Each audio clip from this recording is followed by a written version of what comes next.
It's a great little spot for some DG near the library, near the university.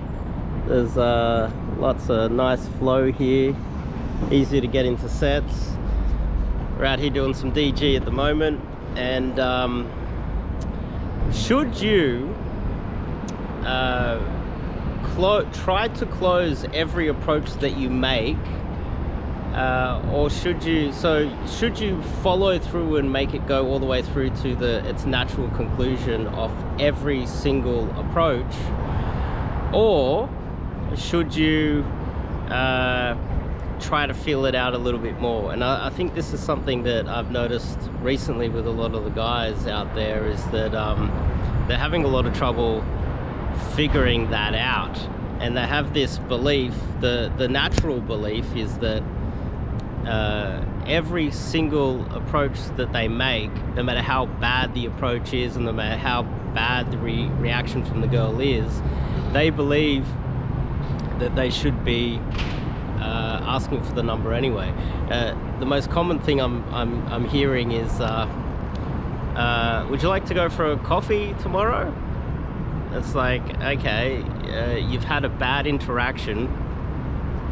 She's not really engaging in the conversation, and then at the end of the conversation, where she's really just looking for a way out so that she wants to end the conversation, a lot of guys, they just say, it's the most common one actually, how about tomorrow, or how about next week? They just pick a date that they're free and they pick coffee, or it's a drink. How about next Friday we go for a drink?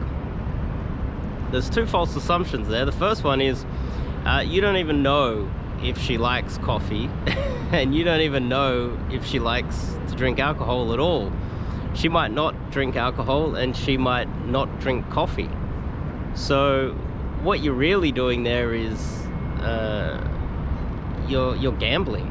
You're gambling, making this false assumption. It'd be good to just gather a little bit more information and see what she likes to do first before you even go for that. And the date, one thing I like to tell my students too is, while you're in set, how do you know if she's free tomorrow? How do you know if she's free Friday? So she might be working Friday night and she might not drink alcohol at all. So that's a double whammy failure for yourself. And the main purpose of this video is really gauging whether you should be even saying that at all. So I would say, depending on where you're at, what situation you're in, it is more important where you're at than, I would say, than anything. You would have some guys that would get into long interactions, and then they would leave that interaction and they'll say that it didn't feel right, didn't feel like she was into them, and so I didn't go for the number, I didn't try to line up a date, I didn't really push forward with it. And if I'm listening to the conversation, sometimes they were wrong, but I would argue that that is the better strategy. So that's the purpose of this video today, is that if you're getting into interactions and you are not going for the close, which is the PUA term, going for the close, if you're not asking for the number or trying to line up a date every single cold approach you get into, that's probably the better strategy than every single approach just saying, hey, let's hang out tomorrow or next week, and then trying to go for the number or the contact information off every approach. Especially when you're a newbie or even intermediate.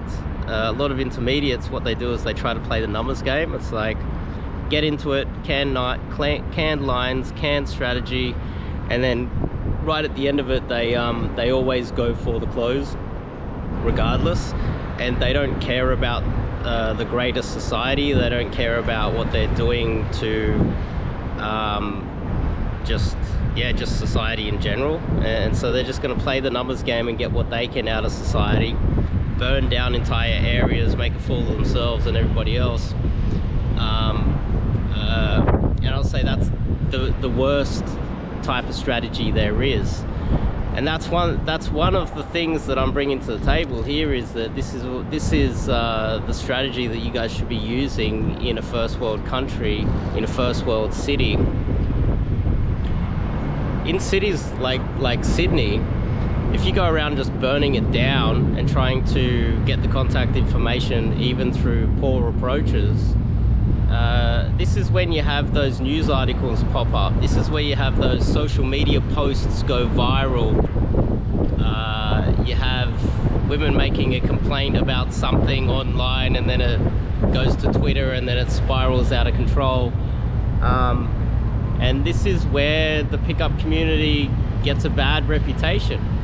Not entirely, but I would say that if you were to get into a lot of interactions, get into the meat of the conversation, practice getting into the meat of the conversation. One of the drills that I would often give to guys that are extremely uncalibrated and they struggle to just have a conversation is I'll remove their ability to get contact information. I'll say, look, you're not allowed to get the contact information at all. Your goal is to get into the meat of the conversation and convince her that you're cool enough and make her want to hang out with you, that she offers it to you. And it's very common out there that guys, they watch a lot of the marketing, they watch a lot of the flashy pickup highlight reels, and they think that there should be some sort of a magic approach to making it happen every single time. It's almost like those scammers that say that they're gonna make you a millionaire, and you just put all your money into this stock or this crypto and you'll be a millionaire. It's better to just chip away at it over time, and on average you'll end up ahead at the end of, say, the year or several years. And so if you get used to getting into the meat of the conversation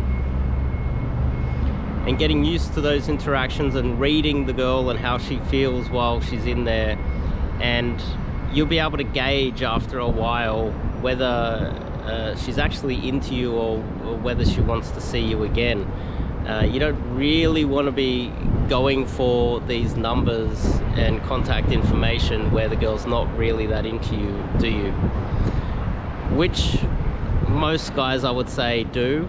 And even when you're practicing, the majority of the time you're going to get a lot of numbers, contact information, social media, whatever it is, that will be flaky and she won't be interested and you won't get a reply.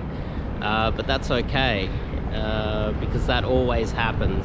But the amount of them will be heavily reduced to the point where it is it's not a big issue. The majority of the contact information that you get will be solid, and that will come with time and practice.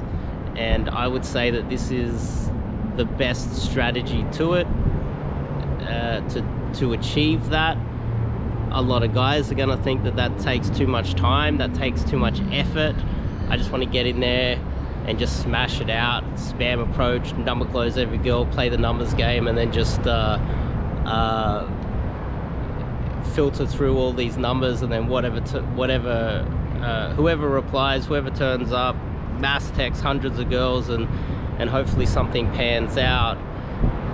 This is something that it is another strategy, but I would argue that if you have coaches out there teaching that, this is where it damages society to some extent. Well, not damages society, it gets men in trouble.